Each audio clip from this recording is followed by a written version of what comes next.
Working in his spare time on a massive Electronica 60 computer, Pajitnov programmed a simple puzzle game inspired by Pajitnov's, a childhood toy. He called it Tetris.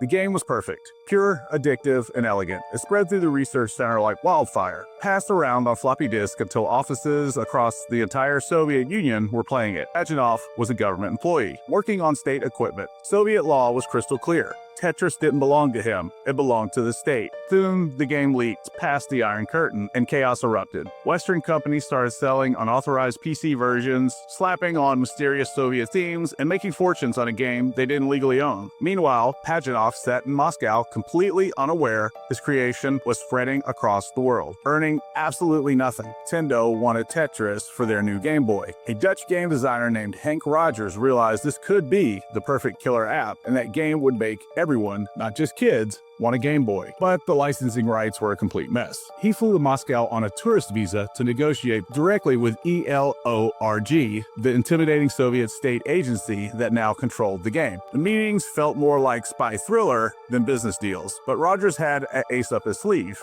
Pajitnov himself, who saw Rogers as someone who actually understood what Tetris could become. After high-stakes negotiations, Nintendo secured the exclusive rights, and the result? Global domination. Bundled with every Game Boy, Tetris sold over 35 million copies on that platform alone, generating hundreds of millions of dollars for Nintendo and the Soviet Union. His reward for creating a global phenomenon that made everyone else rich was exactly $0. The original Soviet deal gave the state rights for only 10 years. In 1996, after the Soviet Union had collapsed, that agreement expired. With help from his friend Henk Rogers, Pajitnov finally reclaimed his creation. They formed the Tetris Company, and for the first time, more than 12 years after he designed it, Alexey Pajitnov began receiving royalties for his own work. Pajitnov eventually got his due, but for over a decade he lived through what may be the worst deal any creator has ever gotten. He gave the world the perfect puzzle, and the world gave him nothing in return.